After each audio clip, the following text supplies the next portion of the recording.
Well, for some reaction, we can cross now to Kyiv and speak to our correspondent, Gulliver Cragg. Gulliver, it seems safe to say that this meeting was probably disappointing for Zelensky.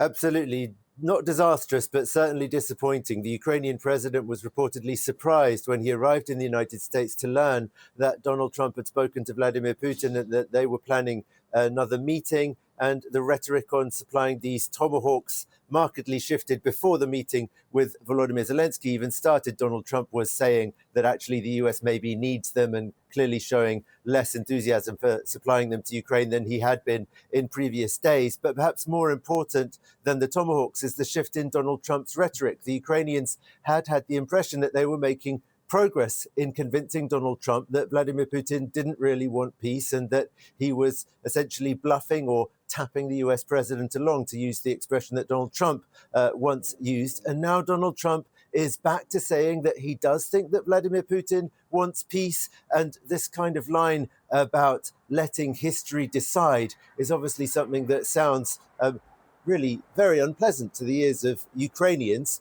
who, along with their European allies, seem pretty clear that there's no need to wait for history to decide who is the aggressor in this war, and that Russia's invasion of Ukraine was absolutely illegal. And the idea of letting both sides claim victory is not what the Ukrainians want at all. And also the rhetoric about Vladimir Putin wanting peace is not what the Ukrainians and most credible international experts believe. There are no serious indications that Vladimir Putin wants peace. So it looks very much as though he has managed to convince the US president that he's changed, that Vladimir Putin now is interested in these peace negotiations. Perhaps he made the US president believe that Russia had become afraid of the US supplying these Tomahawk missiles. But serious analysts don't think that Russia really is afraid, or that Russia's position really has changed. And what's much more likely is that the Russian president is playing for time once again. Donald Trump even admitted that that might be the case, but I guess he feels that it's worth a try.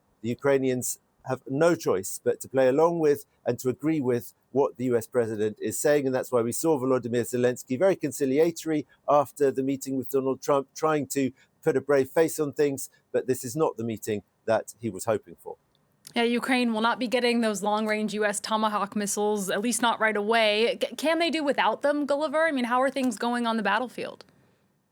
Oh, absolutely, they can do without them. They are important, but as with all of the major weapons that Ukraine has been asking for, and some of them eventually received in the course of this war, it's a mistake to think of any of them as a game changer. The Tomahawks are more powerful cruise missiles than anything that Ukraine currently has in its arsenal, but they are not more powerful than the missiles, various kinds of the missiles that Russia is firing at Ukraine almost on a nightly basis. They would be useful in Ukraine's campaign of deep strikes into Russia, which have been hitting the Russian economy by hitting oil refineries. Perhaps they'd be able to take out some of the drone production facilities in Russia. But those deep strikes are going to continue anyway, with the Ukrainians using their drones and their own cruise missiles that they're developing.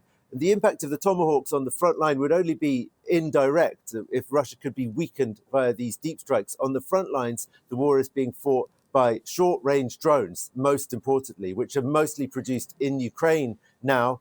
And the situation is that the Russians are still advancing, but they haven't managed to take even the whole of Donetsk region in the east of the country, which Vladimir Putin had promised he would easily be able to do by the end of the year. That doesn't look like happening, but the situation there in the towns that are still held by Ukraine is getting more and more precarious as drones are coming within range and the danger to civilians is growing. And of course, the casualty rate among Ukrainian soldiers remains extremely high, and among Russian soldiers as well.